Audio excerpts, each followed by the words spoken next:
It's really nice. I see some familiar faces here. This talk is really exciting for me because Jane and I have collaborated for years on individual students and also just brainstorming issues and challenges. She's one of my go-to people when I need another perspective, because you can very much get caught in your own bubble, and that's just something I think as parents and teachers, we always have to remember that we need those people outside. Jane has been that person, and what she brings to this collaboration today that I'm very excited about is I work in an educational setting. My setting is groups.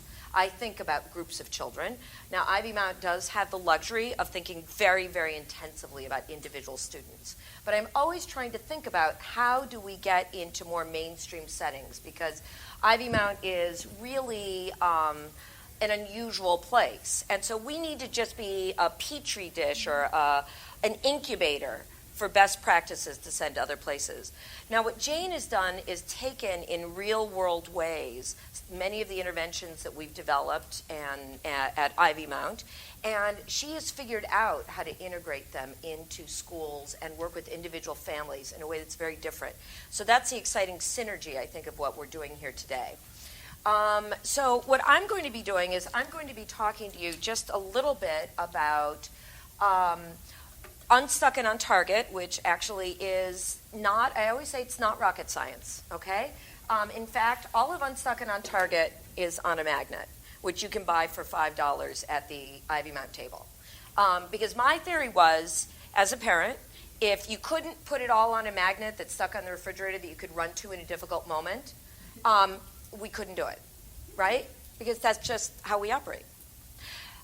So what I wanted to do was figure out an intervention that would allow us to really think about our children, where they are and what their challenges are. And children with autism, probably the most significant thing I hear about them is that they're rigid, right? I hear this all the time. They're really rigid. So what we started to think about is, well, why are they rigid, right? So behavior, they're rigid.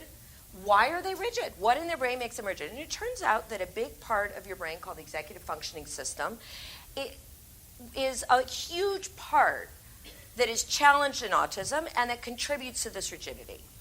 And so the second question became, why are they having so much trouble in mainstream schools? The children I work with have normative IQs and have normative language, and they're bombing out of school, right? In fact, many of my kids are exceptionally intellectually gifted. And yet, we would trade a lot of those IQ points for a lot of other things, okay? And so what we started to think about is, what is it about a mainstream setting that is challenging our kids? And what we realize is that an optimal 21st century education is right there in the middle of the Venn diagram. See the big word there? It says overload. That's where our kids are living, in overload. What really, to have an optimal 21st century education, you want to have good, solid academics where you're learning facts, et cetera, all that good stuff. But you also want to create critical thinkers, problem solvers. But to be a good problem solver, you need to have good executive functions, and I promise I'm going to define those in a couple of minutes. And you need to have good social skills. Can you solve a problem if you just want to live in a bubble by yourself? No. I started this talk about talking about how I solve problems by calling Jane, right? So the second thing is, and I have to be really nice because Jane is expensive sometimes, and sometimes she gives pro bono work, right? And sometimes she gives a really good rate to families who need it. So what you want to think about is, how also are we going to create effective self-advocates, right? Emotional regulation is incredibly important. Can you be a good, effective self-advocate if you don't know, if you can't stay in charge of yourself emotionally? So actually, I want to make an argument. I should change that word. It's not effective. You want to be an adaptive self-advocate. The kid who's throwing themselves on the floor and having a tantrum, are they being an effective self-advocate? Yes. They're communicating with their behavior. They have a need. It's maladaptive, but it is an important form of communication.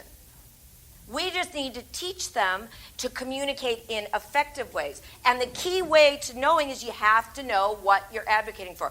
Often our kids are just out, right? And you don't know if it's that the place was too crowded, or that the smells were too horrible, or they're upset because they're hungry, or because they don't want to be there. You just have no idea which of these things is the problem, right? So you have to teach kids to learn to identify. That feeling is hunger. That feeling is frustration. That feeling is irritation at the noise. Because you solve those problems in very different ways. You solve hunger by getting food. You solve irritation with the noise by doing what? What do? You move away. You can wear headphones, right? It's very adaptive these days to wear earbuds. I know we don't love them, but it's a really good strategy for kids that are noise sensitive, right? And then you want to think about what are the behavioral supports we're going to put in place. And this is something that is undervalued. Kids with autism are motivated differently than we often think they should be motivated, right? And you hear that word should? That's the tip-off. We're in bad territory, okay? Motivation systems are brain-based. And we have a lot of feeling about how, people should do things for the right reasons. I have to tell you something. I really don't care why someone does the right thing as long as they're doing the right thing. I really don't. If I'm hungry and there's an aid worker who's there because they're a good person and they're giving me food, or there's somebody there who's paid to be there, I'll take their food, right? Their motivation is irrelevant to me. I want to really talk to you about how we have to understand that children with autism, because of their disability, are not as socially motivated as neurotypical people. And the result is they may need external motivators to do things that we think they should do because that's the right thing to do. Does that make sense to you? So saying hello to grandma, which is the right thing to do, is a socially motivated skill. They may not have that motivation. But if they say hello to grandma and make grandma feel good and you give them a Skittle afterwards, what do you think? Has the world just gotten a little bit better? Yes, it has. So we developed Unstuck and On Target because we really wanted to look at this issue of executive functioning that made our kids rigid. And we based it on two really best practices. One is that it's behavior analytic, you could argue, although that wasn't where we came from. But ABA, as you know, is an evidence-based practice, and that's very important to me as somebody who has to develop interventions, of systematically teaching. That's what ABA is. You systematically teach skills, and you provide motivation for it, right? And the second thing is that we were using what's something called cognitive behavior therapy as the other model, which is that we just looked at how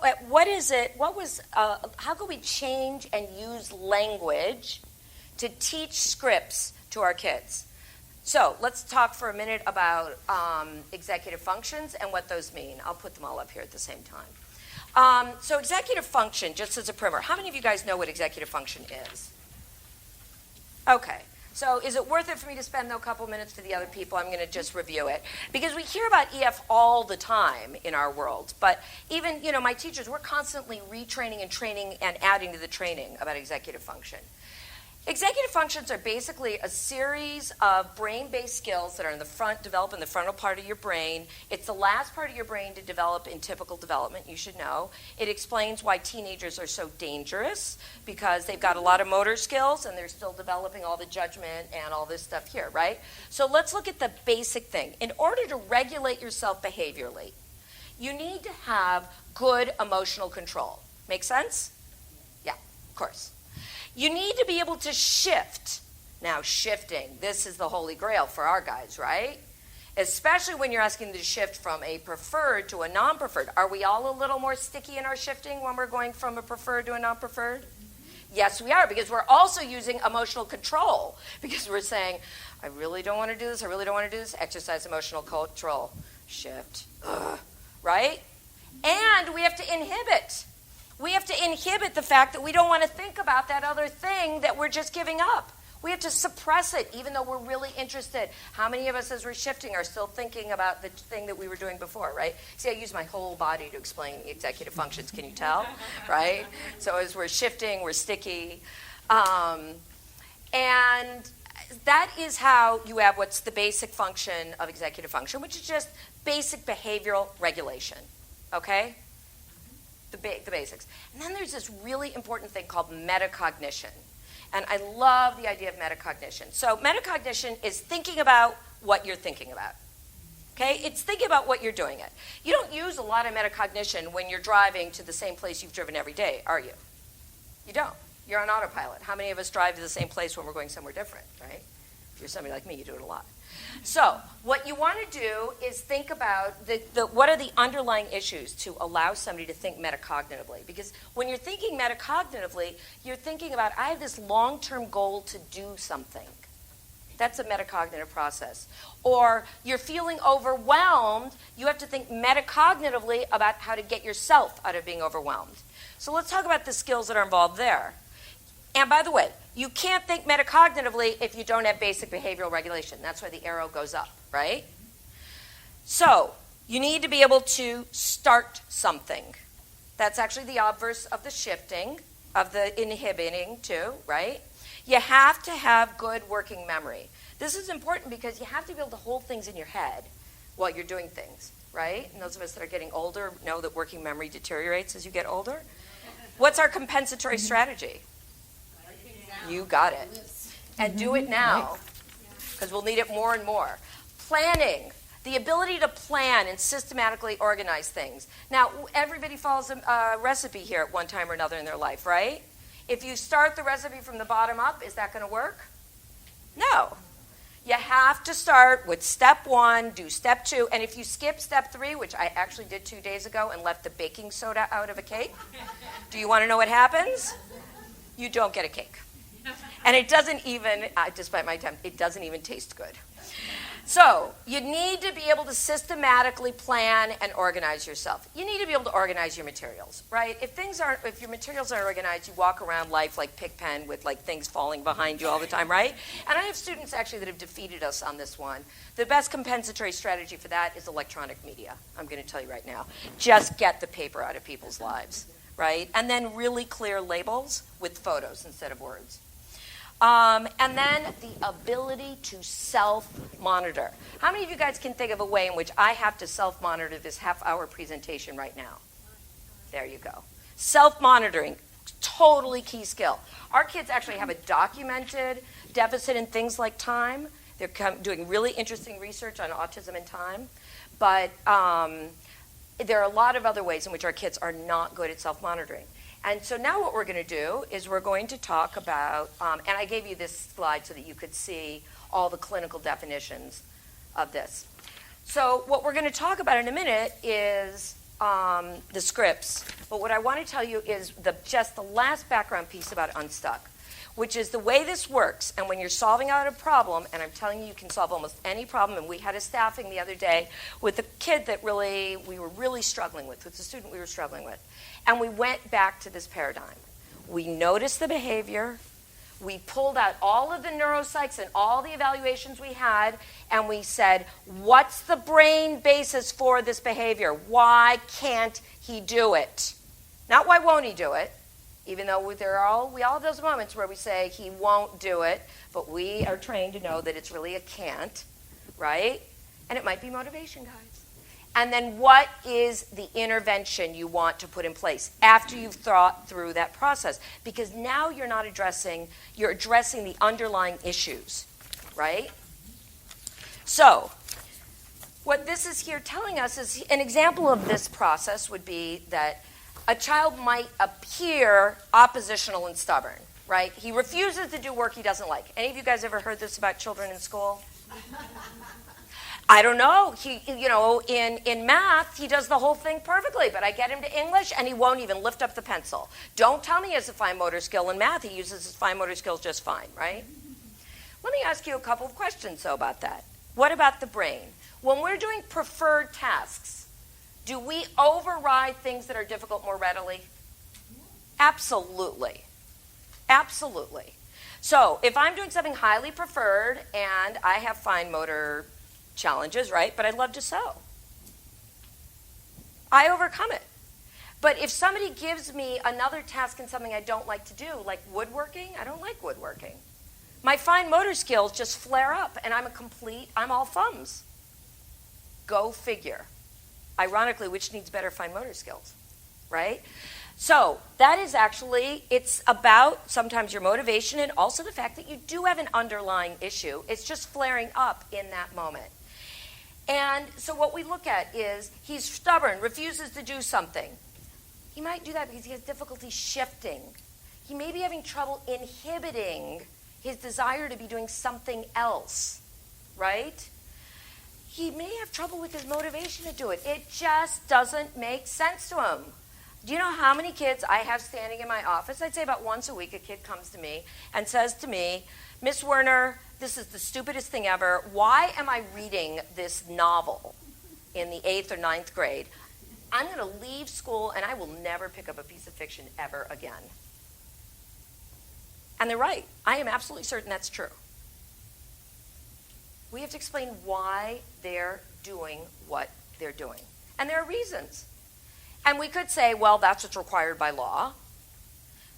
But, you know, we have a lot of scofflaws in our world, right? And I'm kind of a scofflaw, so that just doesn't work for me either. So we have to think about what is something salient that makes sense. And so we talk about the idea of learning to analyze literature and learning about perspective taking.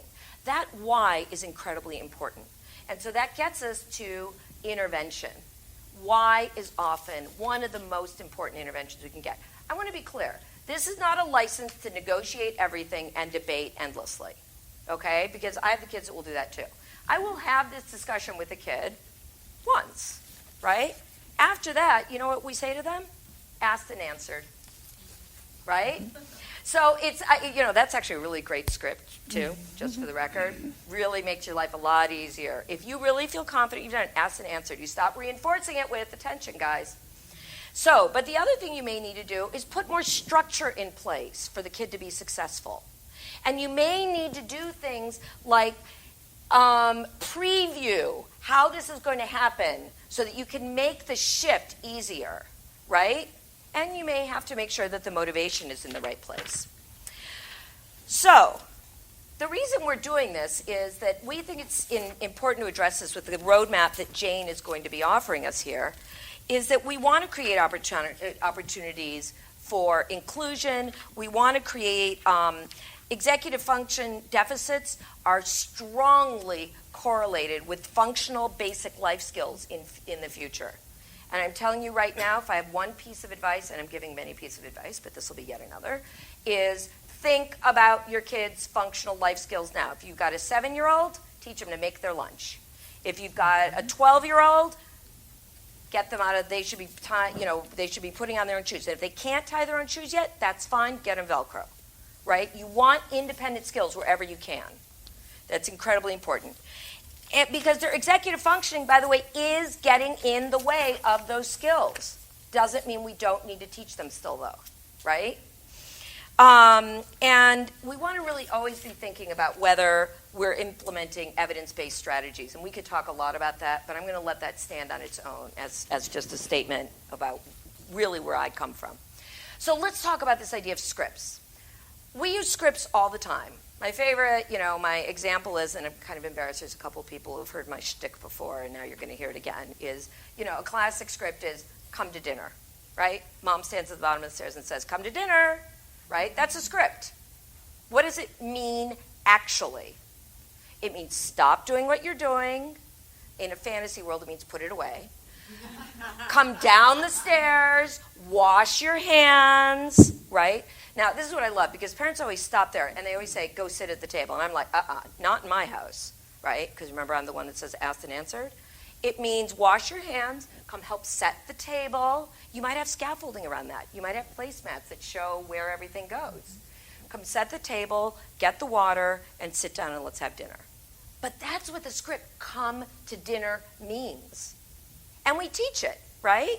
When we had toddlers, we didn't start there, right? We would say, time for dinner, let's come to dinner. And you'd pick them up and you'd wash their hands and then you'd put them in their high chair, right? We've taught those kinds of scripts systematically over the years. What's important about them is they're shorthand, they're commonly understood, and they create an alliance, because in order to learn a script, you have to teach to it. And when the going gets rough, that's why I love this cartoon. When the going gets rough, we convert from, if we start engaging, which many of us do, we talk too much, you start talking, and all the kid is hearing is blah, blah, blah, blah, blah, right? You want to have a script in there that is going to trigger something bigger, right? So what would those be? So this is the magnet, right? So here it is. Everything you need on a magnet. This is actually my first version of the magnet, which I like better, but we all like what we do better. And this is all of the scripts. The scripts are on the left in the ovals here. And what it is that the first thing you need to do is teach your children what is flexibility. We talk a lot about how rigid our kids are. We don't notice how flexible they often are. That their pencil tip breaks and they sharpen it. That's solving a problem, guys. That we do actually shift something up on them last minute, and they may be reluctant, but flexibility does not require happiness. It requires just doing it, right? We need to start noticing our kids are flexible all the time. We need to start narrating how often we're flexible. Oh my goodness, I just went to the pantry and I wanted to make rigatoni for dinner, and all I have is that spiral stuff. I guess I'm going to have to be flexible, right? And you don't always want to make flexible a bad thing. You know, I woke up this morning and I really need to go to the grocery store, but I'm going to be flexible and go to yoga class because I really need that right now. Okay? Flexibility can work in a lot of different ways. Let's talk about the script of stuck and unstuck. One of the things our kids don't know is that often they don't know even that they're stuck. And the script that goes along when you're teaching about being stuck, oh, you know what, I have to go back. Flexibility gives you more good things. And you want to point that out. So when your kid has been flexible and has agreed to go with you to run 17 errands on Saturday morning, because they're being really flexible by not doing what they really want to be doing, what do you need to do? Bring them good things. Because you are so flexible, we're going to do. Because it is true. Because flexibility does bring more good things. And we're going to get to that in just a second. Stuck. When you're stuck, you feel bad. I think this is a tautology. Being stuck feels bad. And our kids are often all or nothing kids. And what you want to do is really think a lot about how we, and I'm trying to look at the language here. You want to identify. So we have here, I'm getting stuck on. How can I get unstuck? Right? So you just automatically identify. Problem, I'm stuck. That's okay. We can get unstuck, right? And now that you've gotten unstuck, you have more choices. When you're stuck, you've only got one choice, right? To stay stuck. So I like to actually, the way we teach this then is to label the idea of planning that you can have more than one option, or there's more than one way to skin a cat. How do you teach that? You have a plan A, a plan B, right? So the little kid who comes to my school and he doesn't know from unstuck, right? He's never seen unstuck. So what did we do? He loses on his second day at school the tiny little acorn. It's about this big for the creature from, that movie with the squirrel. Ice Age, that's it. You see, we got a couple of you in here. You know what I'm talking about. We lose this, and this is an Ivy Mount wide catastrophe, right? And we get it. These are our kids. We get it. So what do? Right? I walk in, it's very sweet. And the young teacher who's just been trained is saying, well, it looks like you're stuck and we need to make a plan. Now, does this kid know how to make a plan? No, he doesn't. So, because I'm the director, I can do these kinds of things. I swoop in and I say, you know what? I say something nice to the young teacher so that she doesn't feel too trampled. And then I say, you know what? We need to make a plan. So our plan A is, look at all your classmates here looking around the room. So we got that part of the plan covered. Our plan B is, let's go to the science lab and look to see if they've got an acorn in the earth science box. Our plan C is, we're going to go to the OT room and look for some Play-Doh. Our plan D is, I'm just telling him right now, we are going to solve this problem, and there are plans out there to do it. Just start labeling it. This kid goes from near hysteria to like, what is going on here? I mean, you can only imagine, right? There's a lot of levels in what he's going, what is going on here? But what really he's hearing is that there are a lot of different plans to solve this problem. We're also validating that his goal, and I see at the bottom, of finding the acorn is important, and we understand it. Okay? And we're going to do it, and then we're going to do a really important thing. Do our kids do the same thing over and over. Do they self-monitor to know if their plans are working? They don't. They do the same plan over and over again because that's just what they've done. Because what are they? They're not very flexible, right? And familiarity is a good thing to all of us, even if it's a little maladaptive at times, right? So that's where we start using plan A, plan B, and you just start narrating this out loud. My theory when I'm teaching this to parents, teachers, is the person that needs to use this are the adults around the child. Don't teach it to the kids until you're doing all this. Because you know who the most rigid person in the room is? Almost always? It's us. It is. We all get stuck. Come on, guys. And I'm old school, right? I do the asked and answered, right? So you really want to walk that line carefully. Now let's talk about the idea of compromise. Compromise is we're just making the implicit explicit here, to quote Brenda Smith-Miles, who is really magnificent. We want to teach our kids that getting a little bit of something is better than nothing. Because our kids often think zero sum. We just want to do that for them. It's a gift we can give them to make that explicit. And then you acknowledge, I get you're not getting everything you want, but you are going to get a little bit. Careful with this one. The worst abusers of this are parents, myself included, because our version of compromise is, do what I want you to do now, and we'll think about what you need later, right? That's not how compromises work, right? And then there actually are a wide variety of compromises that we talk about in the book and that how you do it, the 50-50. There's all sorts of different language you can use with it. So a script is, let's compromise so we can both get a little bit of what we want, right?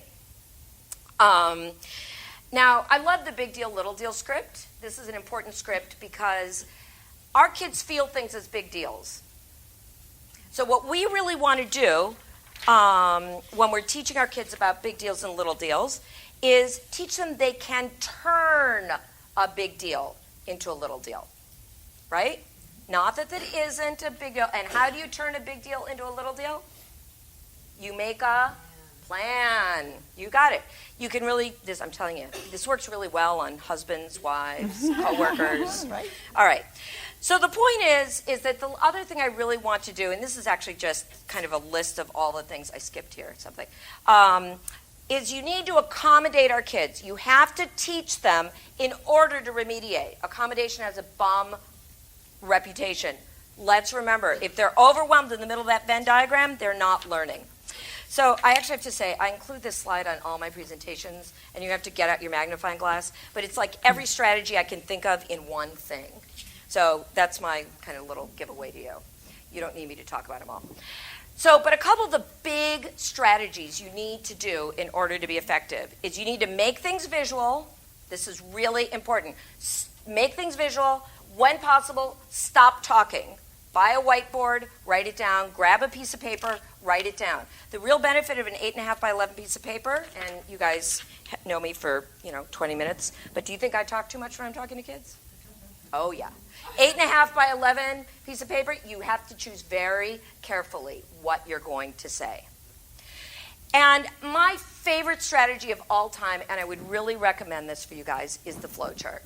It's incredibly organizing for everybody because it lays out the behavior, exactly what happened. So, in this case, Jane, how long do I have? Okay. So, and I think, yes, perfect. This is my last important slide. In this case, there's a kid that walks into a classroom and he every morning is having a confrontation with an extremely toxic morning person child, Mr. Moody, right? And Mr. Moody is coming and baiting him every single morning. And every single morning, my guy who's sitting, by the way, in a off setting, in a room, outside of the room, in trouble because he ended up fighting with this kid, takes the bait. And he starts giving directions to, I love this, giving directions to a crabby person. Not a good thing to do, right? And it ends up in big problems. And then they end up engaging. And this day, when we're sitting having this debrief, it ended up in a huge fight. That was plan A. What you're doing is plan A, guys. Plan B, he tells us, is he says, and we say, so what can you do when you've got a big problem? right? What can you do? And he says, well, you guys have told us to ignore this kid who's pissing me off. But you know what? That's rotten advice, because all he does is bait me more, and the cycle continues, and I still end up in here with you. So what the hell, right? And we're like, oh my God, our plan B is a bad plan.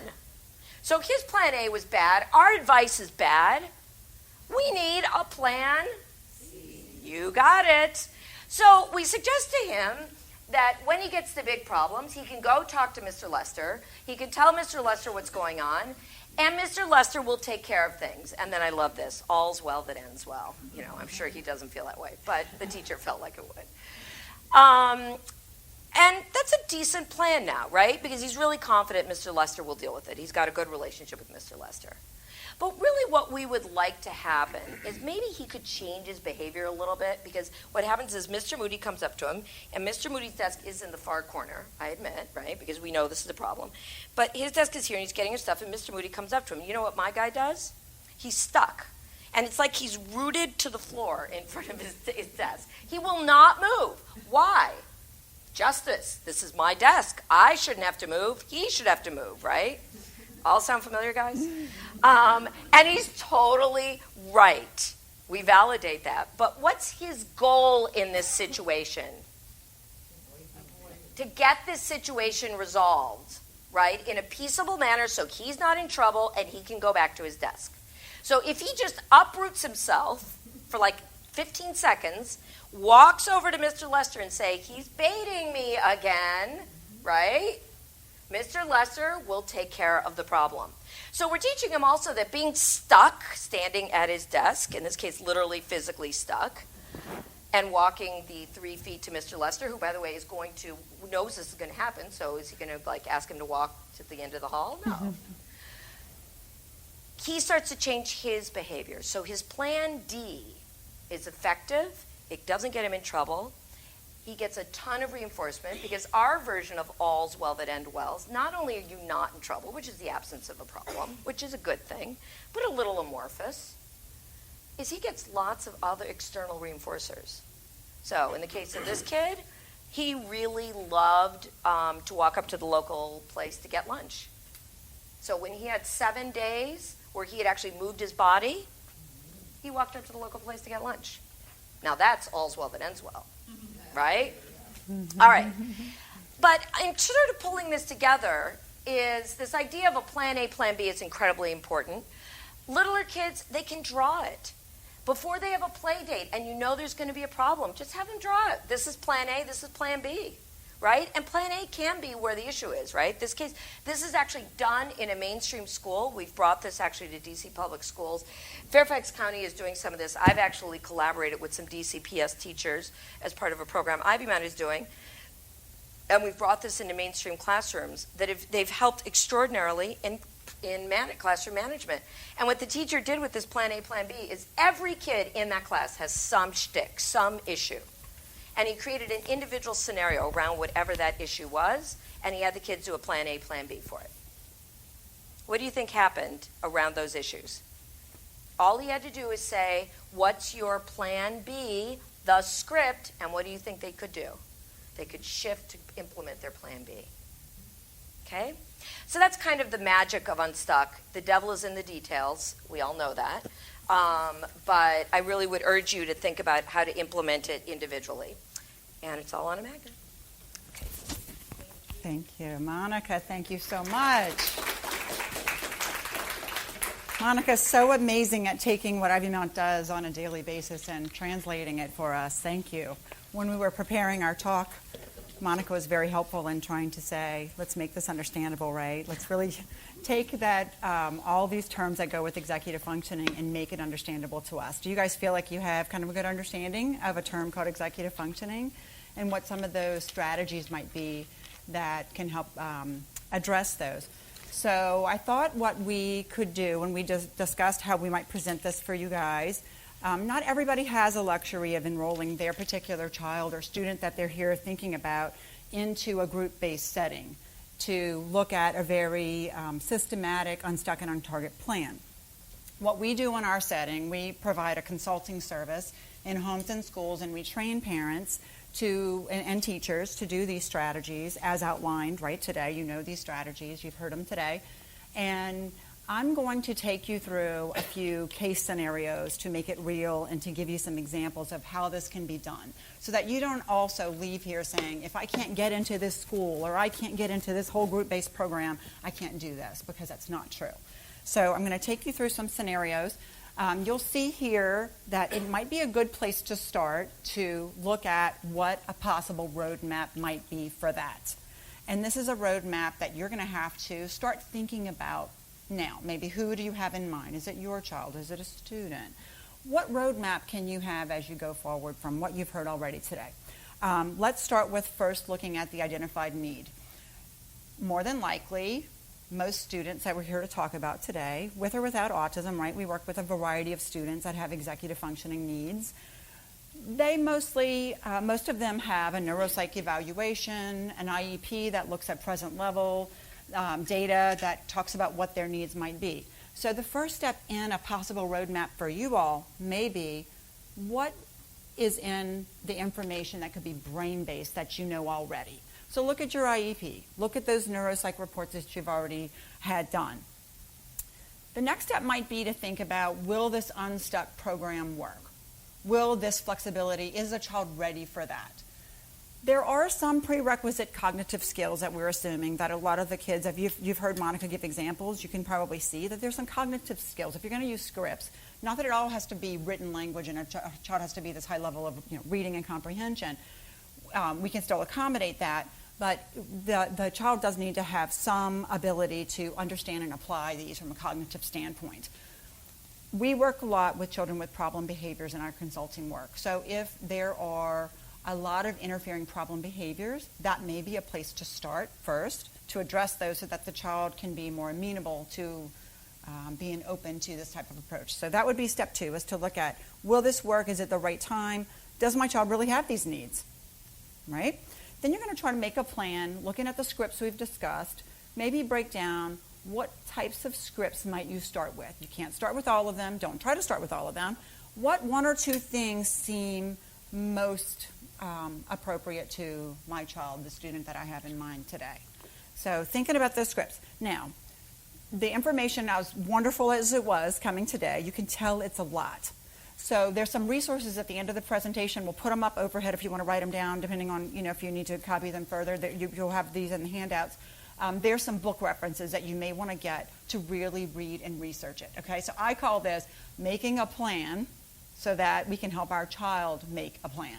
So you all are here today to make a plan for how you're going to use this. And so that's part of our roadmap here.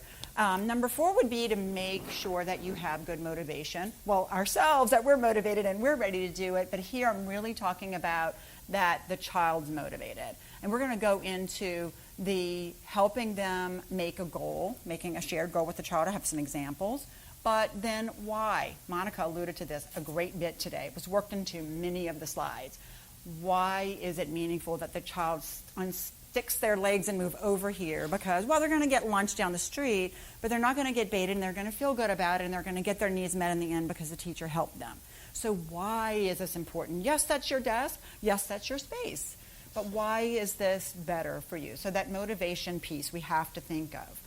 The 5th one is, and I bring that behavior analytic side to it, I think we all want to be evidence-based in our work. I know that's part of IDEA too. We want to use evidence-based strategies. So when we look at using this on an individual basis, you can start learning ways to determine, is the child learning? Is your child benefiting from this? And I'm going to give you some tips today that don't need to be an overwhelming 5 pages of a complex data tracking system, but I'll give you some ideas that we've used in home settings that can work for you. Okay, so let's move to an example I want to show you. Let's look at behavior contracts. I'm sure you guys know about behavior contracts in a global way. You know, behavior contracts are designed to put things in writing and parse them down. So you're not just speaking about a behavior contract, you're writing a behavior contract. So it shouldn't be, I love the one sheet of paper idea, right? This needs to go on a sheet of paper. So behavior contracts, this one in particular is to make a plan to be flexible. So we're making a deal This is embedding a little bit of making a goal, making the plan for it. You see the why with the motivation. I'm going to go through it. So the parent wants to go to church on Sunday. The child wants to stay home and play Minecraft. They need a joint plan. They need a compromise. It's not mom wants to go to church and you're getting drugged there, and then we're going to have to leave church anyway because we're going to have tantrum behavior. Okay? Well, a lot of times we see that occur. They need a compromise. They need a shared plan. And they both need to get some of what they want. It's better to get some of what you want. Being flexible brings you better things than getting stuck and leaving church. Mom's unhappy because she didn't get to finish the service she wanted to go to. She might go home anyway and not get to go grocery shopping, which is maybe what she had in mind after, but maybe didn't tell the child. And then who knows what's going to happen with Minecraft. So let's break that down a bit. We mentioned one of our colleagues, Brenda Smith-Miles, and we mentioned a phrase that is very important for me. I'm going to try to repeat it a few more times. Making the implicit, that's abstract, not very clear. We assume it. They might not know it. Making it explicit. So how can we make this explicit to them? Here's the explicit plan that's going to get written out. Okay, notice this right side of the equation.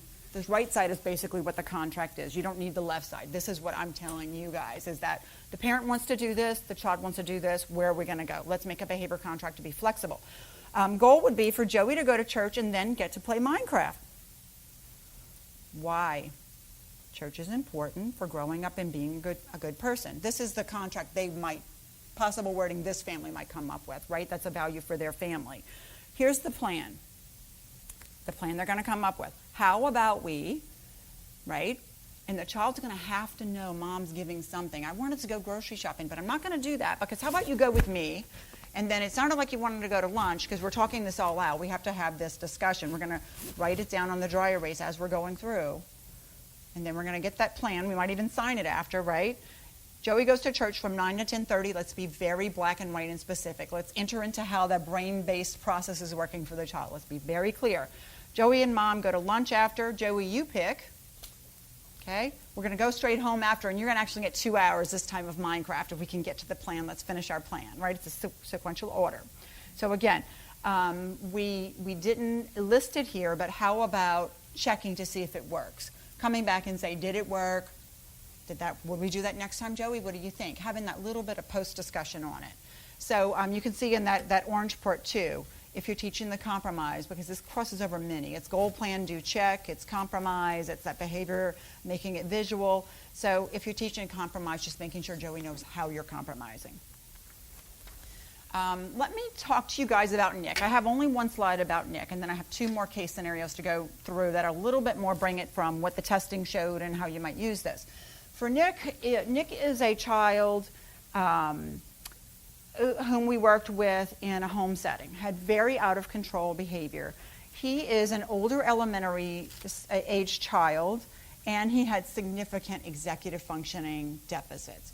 He was getting biofeedback. He has some psychotropic medication that he's on. He's in a very specialized program in a public school setting, and he struggled with emotional control, a lot of out of control behaviors, and not being able to stop those behaviors for many reasons. Very impulsive. We had impulsivity going there, and shifting during transitions. These are all things that came up very clearly when I did my behavioral consultation for him. So we put into place, part of it was really a nice, pure, a little bit more intensive than what they were doing at home, behavior system. So we gave them a behavior system that made it more motivating to have better behavior and trained the parents on how to deal with the problem behavior in a more constructive way that didn't feed into the problem, because he could negotiate himself out of, I don't know, a pothole, right?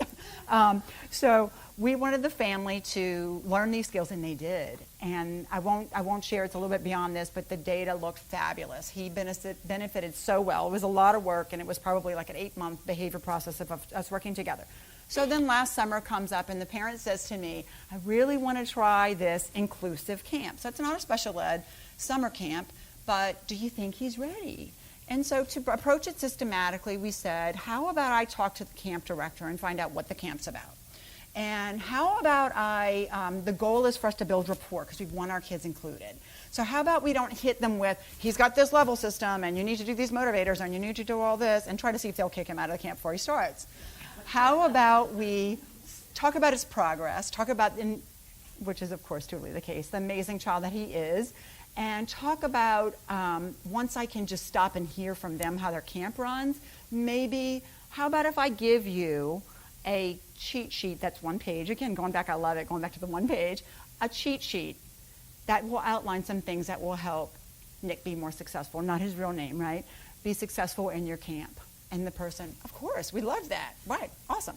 So the cheat sheet was a little bit more on the accommodation prevention side. Remember that slide that Monica showed about accommodate and remediate? We know he has these needs. We know it's brain-based. We know he's made gains, but now we're going to put him in a totally new setting, new people, new location, not a lot of special ed staff that's going to be aware of how to approach. So this is part of the cheat sheet that we gave them. Nick needs early notice of transitions to help him shift. Okay, I'm not even using the word shift in here. I'm just saying give a 10, 5, 1 minute advance notice. Pair it with praise. We know sometimes that the research is borne out, in case you know, this is like something in the last couple of years. Just doing the advance notice is not enough. You need to follow it and pair it with a reinforcer and that's what really where you get the meat of it.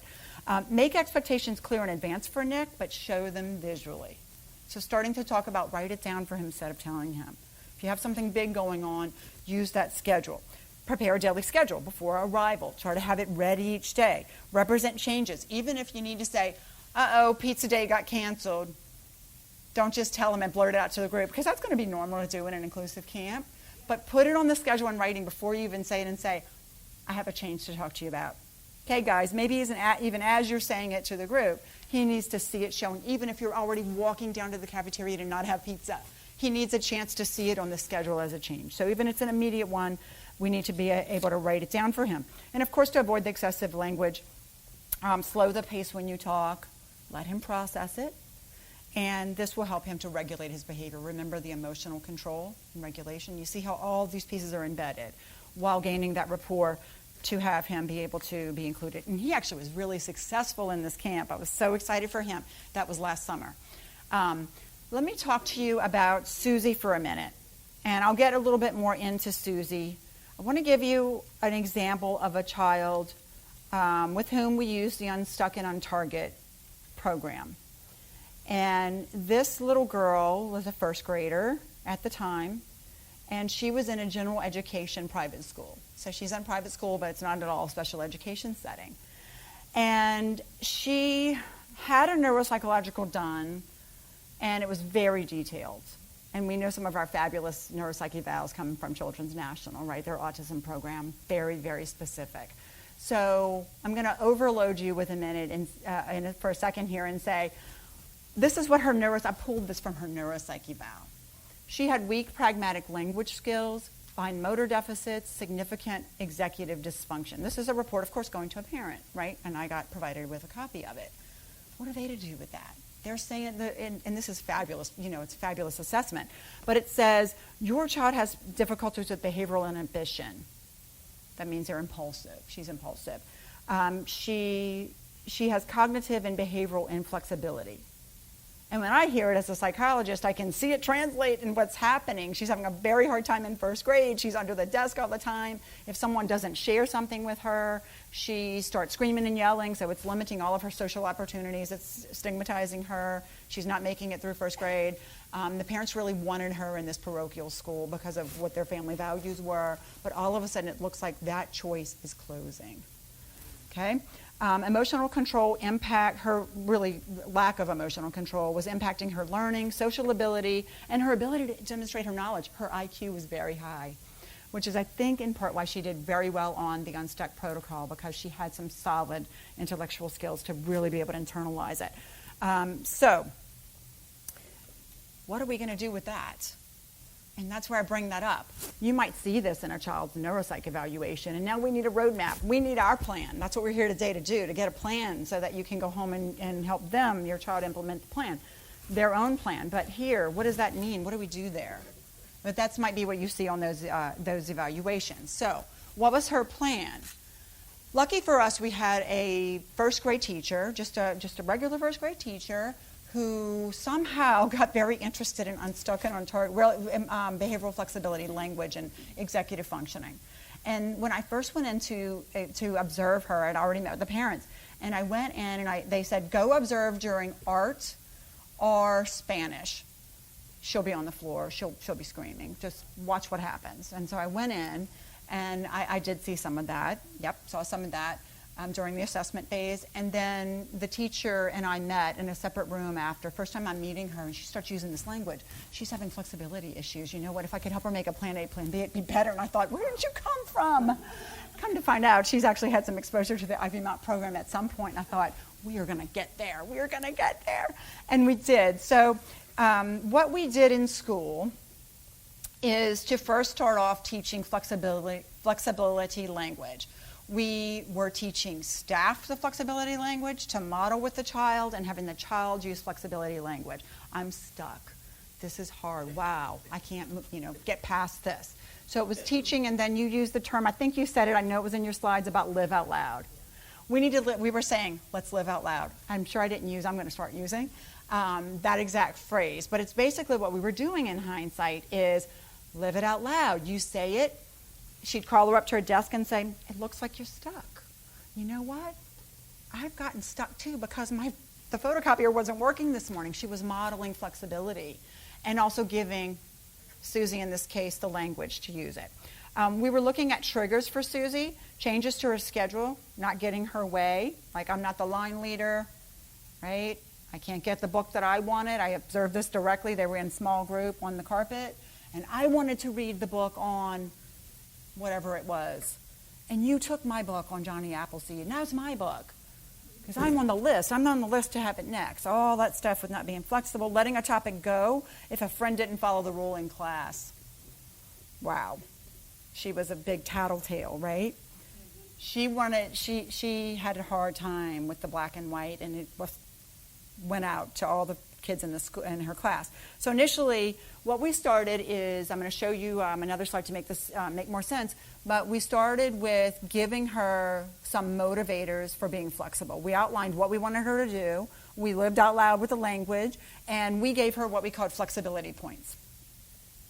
So as we were encouraging her to use these things, we were, again, training and follow-up. And I always said to the teacher, I know you don't want me in here all the time, but if I could come in like about every 3 weeks and watch you, and I know you want to learn this, so that's a big plus for me, then we can keep taking the next step. Because I feel even with problem behavior plans that you can have the best laid plan in the world. I see this all the time in a consulting world in schools and homes, is if you don't follow up and tweak and keep tweaking and getting there, you're not going to get there. You have to monitor your plan. So I said, if I can keep on coming back, we'll take the next step. I'll give you the next tool. I'll look at how you're using the tool. I'll give you feedback. I'll show you me doing it.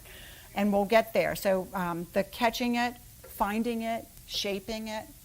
Because sometimes stuff, in general, we live in the lay world, right, is we don't always know what it is that we should have caught and said, and that was an example. How about this? And try that. All right, so her points were accrued at any time that she demonstrated the behavior. So here's a chart I can show you. I actually copied and pasted. It's not as colorful as some of our other slides, but you'll see that it's literally the chart we created for her. What we did, because she loved to be social, this is one of those examples of, kids with autism. She loved being social. She loved her teacher. She wanted lunch with her teacher. She wanted lollipops. She wanted extra time on the carpet, line leader, whatever. We just came up with a little chart and put little motivators in as we went. Now, we had to train the instructional assistant, the teaching assistant that's in first grade, and the Spanish teacher, and the art teacher. When she went to music or art, her two hardest areas, she got double flexibility points in those classes. We were linking it, right? Heavier, you're flexible in those, you get 2 points, and that was 2 blocks. So anytime we saw, and we defined it for our staff, flexibility or appropriate transitioning, the shifting, she got it, right? So we had to find a way for those teachers to make sure the sheet went with her to Spanish. The sheet came back because some of the class goes off and the teacher has her planning time. We had to figure out all those loopholes and how to make it work. But it would be where you'd catch it, give feedback with her, show it on the chart, and check it. So when she hit the reinforcer, she stopped and she got that item, which she loved. She loved. So it's a way, again, to use that explicit language with her and make sure that we're building in the external motivation. I'm going to show you this one graph just because I do want you to leave today knowing that the we need to make sure our stuff is working. We need to make sure the child's making benefits. We don't want to throw stuff and hope everything sticks. That's not a good way to go. You're not here today to learn possible strategies you can try and just hope something works. You want to really make sure you're doing something that's effective for the child. Here's one graph that I want to show you, and I want to orient you a little bit to this and see. This is basically just the percentage of the times across the day that she was flexible. This is only flexibility. We had another chart for transitions. It's only the flexibility tracking that I took from that chart and put it into a graph for me to look at and to guide them, and then to come back and say, look what we've done. Look what she's done. Look what she's done, right? All right, so notice how erratic it is in the beginning, coming up. I think if this is like mine, do you have is this, okay? So she's got a little bit of erratic behavior. We did do a baseline where we just ran a little bit of, before we start, what is she doing? And you see how it's bumping up and down in terms of how flexible she is. And then it's pretty high as we go along. This was most of last school year, as you can see the dates on there. As Monica said, when we were talking about this before, no one's perfect every time, and we don't need you to be perfect every time. Can she have a bump? Do we have a bump? Yes, we have bumps. But in general, look how high and appropriate that flexibility is. And this is what we're looking for. And this is something that's very doable at home. Some of this stuff is at home too, even though that was a school setting. All right, let's talk about Michael for a second. Another one where I'm going to just let you look at what his neuropsych said. He's 11 years old. He has significant social anxiety, very black and white. This will break your heart when you hear that the little boy who has very good grades and is very smart comes home and does his homework, and then rechecks his backpack probably about, 75 times. Amazing. Is it still in there? Is my homework still in there? See the anxiety, but see the black and white, can't make a plan, can't get myself out of that. And the parents are saying, what should we do? Do we let him just keep rechecking? If we block it, he cries. There's also a lot of difficulty with stopping and using social skills when he's out and about. He's afraid he's going to see somebody that might know him. I specifically saw another example when I was in the school recently. This is a public school, local public school. And I saw that the laptop wasn't working. He had his own personal laptop. I saw the laptop wasn't working. I saw him. It was working initially, and he took notes from the general education class. Again, he's very smart, right? He's got all that. Laptop would not save. I'm in the back watching this. And the teacher's saying, shut it down, it's time to go. So we have a shift. And he was going to resource, thankfully. But I saw him go to resource. I saw him holding it in. He doesn't want anybody to see him crying. You can't even ask him, how's your weekend? Because he thinks, why, did I do something wrong? So goes to resource, and they pull out Unstuck and on Target. And I thought, this is good.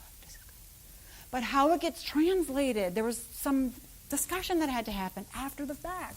Because the teacher said, today we're going to talk about a sponge that's flexible and this rock that's hard, that's stuck. So let's talk about the definitions of it, which he kind of knew already. And he said, but my laptop wouldn't. No, Michael, we're going to talk about, I want you, broke my heart to see that we couldn't be flexible in our plan. We're missing the big picture. And I said to her after, because I love working with teachers, truly. I work with teachers and parents. That's the bulk of what I do, and I really, really love it. And I don't want to throw anybody under the bus because my approach is a learning approach. But it was one of those things where we had to talk about what your skills really are in this and how to move forward. For Michael, where we're starting now is just in the home. We're starting with the goal of having him work on when you go in the community, just going in the community. He wouldn't get out of the car. He doesn't want to be seen by anybody, to the point where if he sees somebody he knows, he'll want his mom to email and say, I wanted to tell you I didn't see you today. So you see the irrational part of how the anxiety takes over. And was just really getting stuck. So there's a major quality of life thing going on at home with them. They can't go anywhere. So we came up with the goal that Michael needs to participate with his family in the community to go on outings. That means exit the car, go in, greet if you see somebody you know, and leave, right? Because otherwise we're at his brother's softball practice and we're hiding under the bleachers, and you're 11 and you're a smart kid. And I know you can learn better social skills than this, right? So what we ended up doing, I want to outline for you here, is a version of the goal plan do check that was used for him. First is we want him to say hello when he goes in the community. We want to break it down because what's our plan A? Initially what was happening, I don't have a visual for this for you. The plan A was I see somebody I know. I hide behind the aisle and Target. I might cry if mom makes me do it, or I freeze and just stare at them, so none of this helps you, building. I probably will cry, then I get cry. I get in the car and mom and dad are upset with me too. And he's pretty disappointed in himself as well. You can see those internalized standards.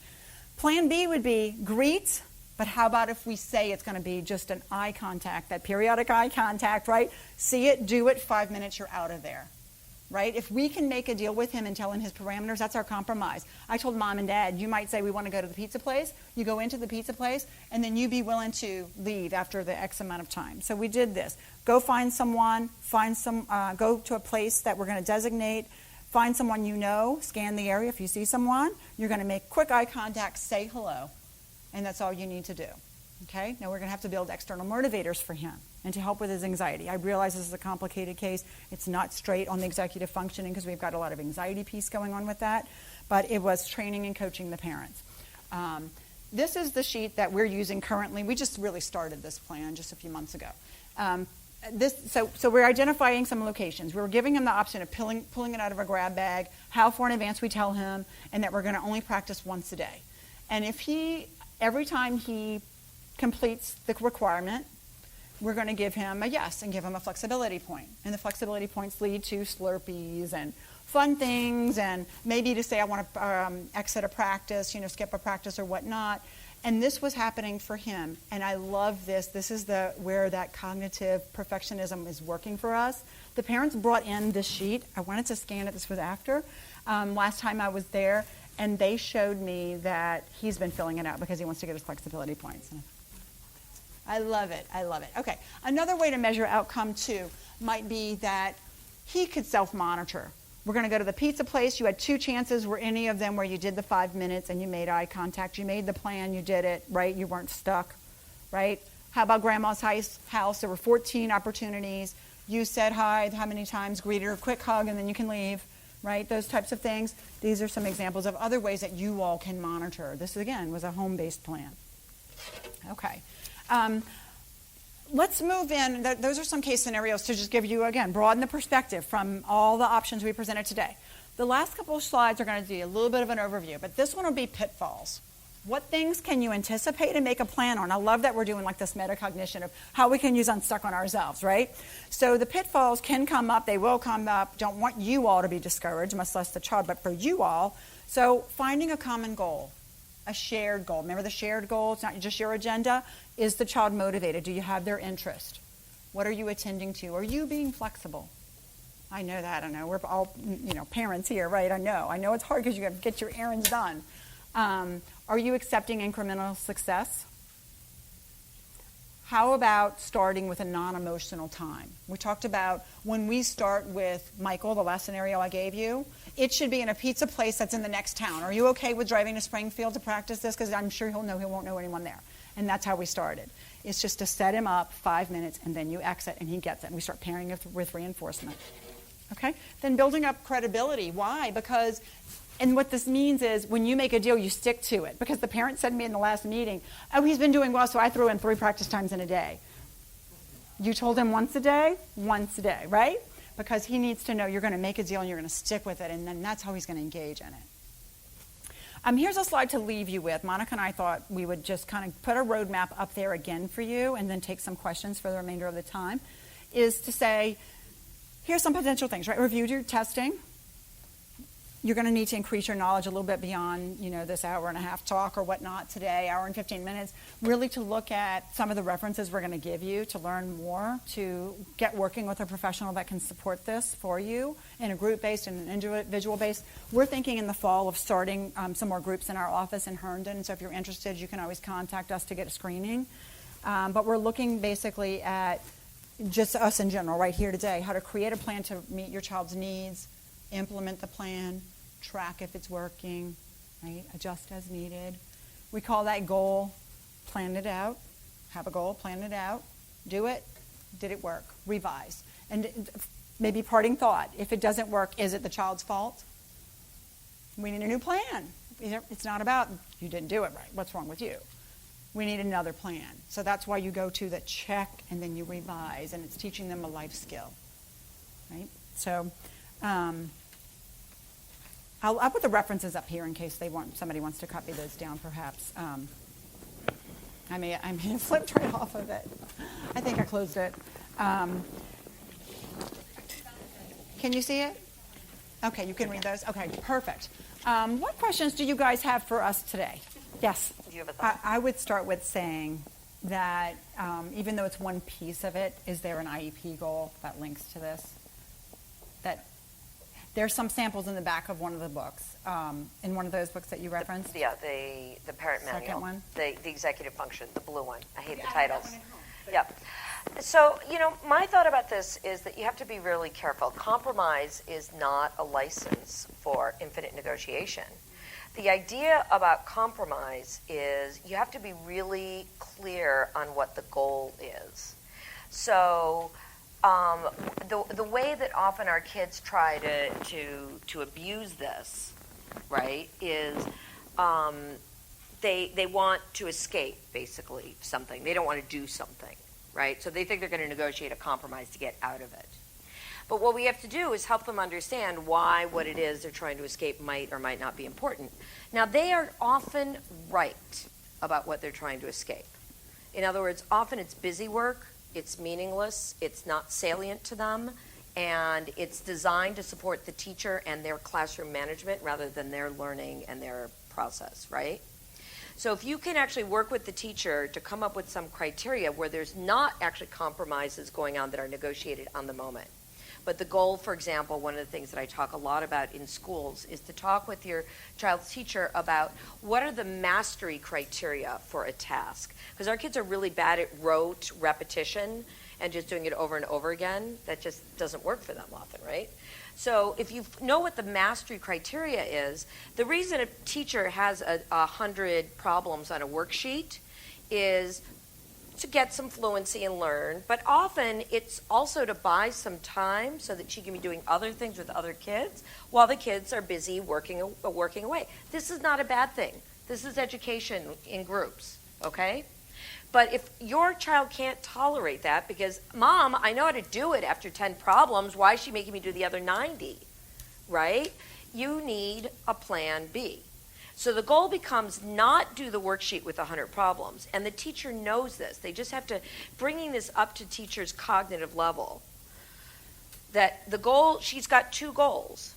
Teach the skill, i.e. mastery of the skill, and keep the child gainfully employed so they don't take down the room while they're doing all the other stuff.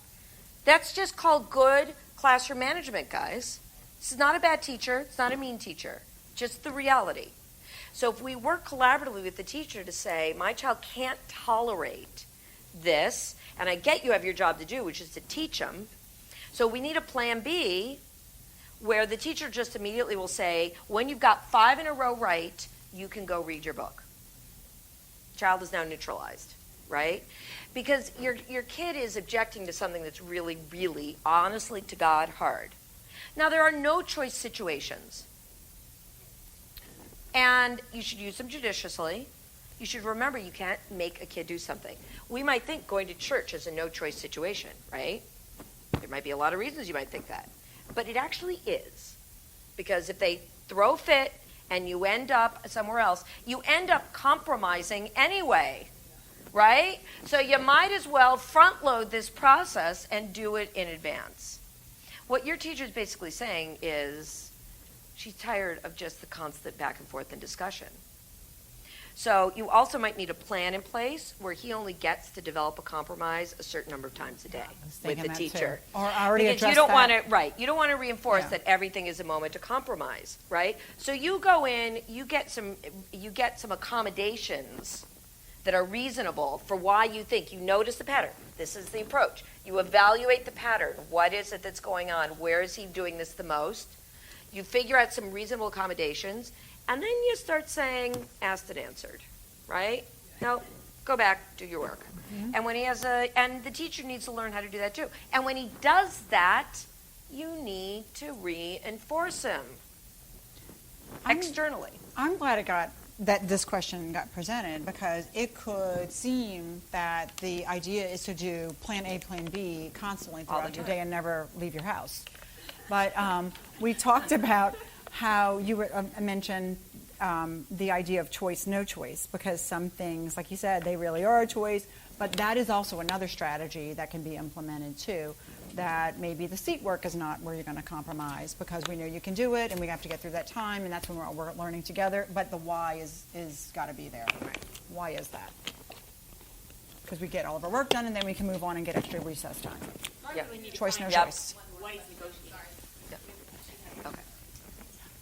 In the case of Michael, do you give him like a choice for reinforcers, and like how often then would you reinforce in a situation? I know it's very dependent on Right. circumstance, but Right. choice of reinforcers. For Michael, we actually have what we call a reward menu. So we have Slurpees. It was developed together. In fact, they need to expand a little bit on them. Like for him, it's not generally social things are really going on in public in general, which I said to the mom. She mentioned he loves these smoothies that I make at home. And I said, might that be a better thing that he'd want to work with? Because when he goes to 7-Eleven to get the Slurpees, he's always also wondering who's in there. So does that help you? We want it to be really strong motivation. So a reward menu that we used for him, we developed with him.